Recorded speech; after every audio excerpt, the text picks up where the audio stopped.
Kartu Indonesia Sehat yang PBI itu terdistribusikan bukan untuk orang yang tepat, bukan untuk keluarga yang tepat, karena datanya nggak benar, datanya nggak clear. Jadi yang menerima justru bukan orang yang tepat, bukan masyarakat yang tepat yang seharusnya menerima kartu PBI, tapi justru saudara-saudari dari keluarga Pemda, ya, camat, lurah, bupati, wali kota itu yang dapat, tapi justru yang membutuhkan justru tidak dapat. Raskin aja tuh Pak, sama aja nasibnya. Yang terima juga bukan orang yang tepat, bukan penduduk yang tepat, bukan masyarakat yang tepat, tapi justru handai tolan dari penguasa wilayah yang lebih didahulukan. Terima kasih sudah klik video ini. Jangan lupa tekan tombol subscribe untuk bergabung. Dalam hitungan saya persilahkan kalian untuk tekan tombol subscribe. 10, 3, 2, 1. Saya ucapkan selamat bergabung dalam channel ini. Yang pertama, saya juga melanjutkan apa yang disampaikan oleh Bapak Darul Siska terkait dengan anggaran. Anggaran ini kan didistribusikan ke daerah, Pak, ya.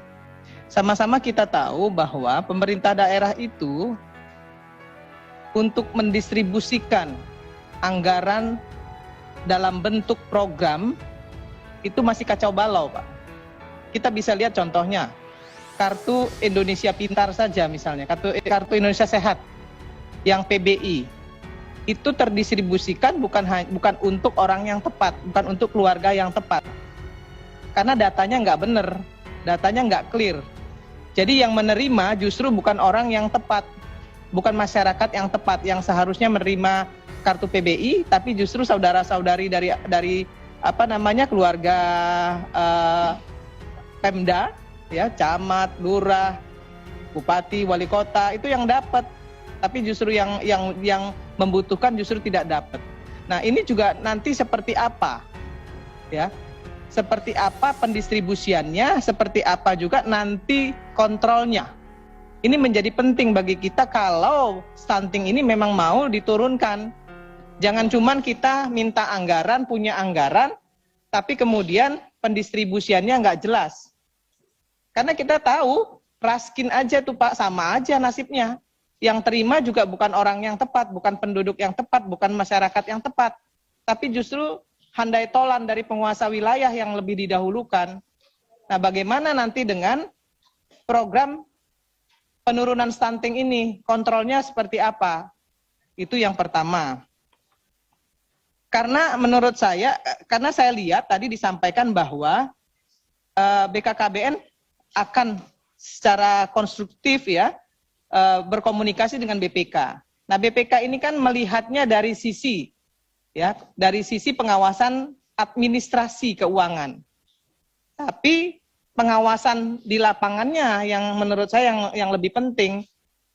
Karena kalau wajar tanpa pengecualian itu sama-sama kita tahulah, gitu ya, keluarnya seperti apa, negosiasinya seperti apa, mohon maaf gitu.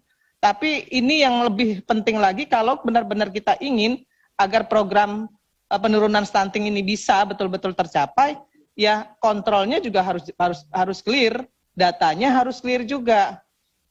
Pertanggungjawaban anggarannya pun harus clear. Itu yang pertama.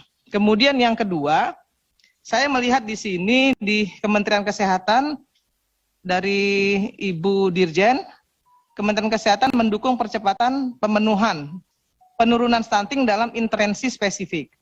Nah, saya melihat remaja putri dan ibu hamil kebanyakan kurang darah, 54, kalau remaja putrinya 58%, 80%-nya ibu hamil.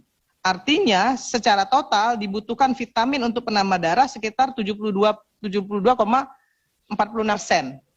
untuk bisa mengatasi kekurangan darah ini tadi, anemia ini. Nah, artinya kita butuh yang namanya obat vitamin penambah darah. Kan begitu, Ibu. Nah, kemudian saya lihat juga kebutuhan MPASI. Ini 80% agar kita bisa anak-anak usia 6 sampai 23 bulan ini bisa terpenuhi gizinya melalui MPASI. Ada 80%. Kemudian 90% balita butuh asupan gizi. Nah, untuk balita yang butuh asupan gizi ini nanti programnya seperti apa? Apa makanan yang akan diberikan kepada balita ini dalam program penurunan stunting ini? Ini kan juga harus jelas. Kalau misalnya seperti yang Ibu Ketua tadi bilang, untuk para remaja, misalnya ada sarapan bersama di sekolah. Kita selalu dengar dulu ketika ini dijalankan, pemberian makanan tambahan untuk remaja berupa misalnya kacang hijau, itu malah banyak yang kena diare karena pembuatannya tidak bersih. Ada juga yang kemudian muntah-muntah. Nah, yang seperti ini bagaimana nanti cara mengatasinya, cara melakukan kontrol agar tidak terjadi hal seperti ini. Nah, yang begini-begini juga harus menjadi perhatian agar BKKBN nanti tidak menjadi kambing hitam. Kalau terjadi misalnya ada mencret diare massal untuk anak-anak sekolah misalnya karena makan bubur kacang hijau. Nah, ini kan jadi masalah juga nanti. Nah, kemudian yang selanjutnya seperti yang disampaikan oleh Ibu Ketua tadi bahwa program ini harus berkesinambungan. Jadi jangan hanya sebulan cuma 2 kali. Kalau cuma dua kali ya lewat aja, Pak. Jadi si kuning berlayar aja nanti, nggak ada tuh jadi vitamin.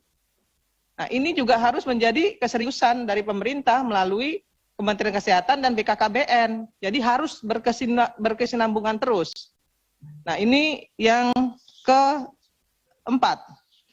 Ada anggaran sekitar 50 triliun ya kepada Kementerian Kesehatan dan BKKBN untuk menurunkan angka stunting di Indonesia. Namun sampai hari ini stunting di Sumatera Selatan masih mencapai 24,8%. Terbanyak di Kabupaten Ogan Komering Ilir yang penduduknya memang paling banyak di Sumatera Selatan. Pertanyaan saya, bagaimana implementasi kebijakan penurunan angka stunting di Sumatera Selatan dengan anggaran yang sudah diberikan oleh pemerintah pusat? Apa yang sudah dilakukan oleh pemerintah daerah melalui anggaran yang sudah digelontorkan itu? Bagaimana evaluasinya, bagaimana pengawasannya, dan bagaimana pendistribusiannya? Nah, kalau hanya sekedar diturunkan ke kepala daerah seperti Pak Darusika bilang tadi, mohon maaf, mereka juga selama ini kita sama-sama tahu kalau sudah anggaran digelontorkan awal bulan, ya sudah dibagi habis. Akhirnya apa? Akhirnya nggak terjadi tuh yang namanya pengentasan stunting melalui anggaran yang dilemparkan, yang diturunkan ke daerah di pertengahan tahun. Nah, seperti ini juga perlu menjadi pemikiran dari Kementerian Kesehatan dan BKKBN agar berkoordinasi dengan baik, ya, juga dengan kepala-kepala daerah dan BPK. Tetapi lebih saya kedepankan juga bagaimana caranya agar teman-teman BKKBN ini menggunakan juga kawan-kawan LSM perempuan misalnya untuk ikut serta dalam melakukan pengawasan terhadap pendistribusian program-program penambahan gizi baik kepada remaja, ibu hamil dan anak-anak balita. Karena untuk pendamping keluarga saja tidak cukup. Ya, kontrolnya harus betul-betul maksimal. Kalau yang pendamping keluarga itu seperti Pak Darusika bilang tadi tidak ada insentifnya, saya yakin nggak jalan ini program. Jadi saya kira itu yang ingin saya sampaikan dan menjadi perhatian kita bersama. Terima kasih. Wallahul muwaffiq ila aqwamit thoriq. Assalamualaikum warahmatullahi wabarakatuh.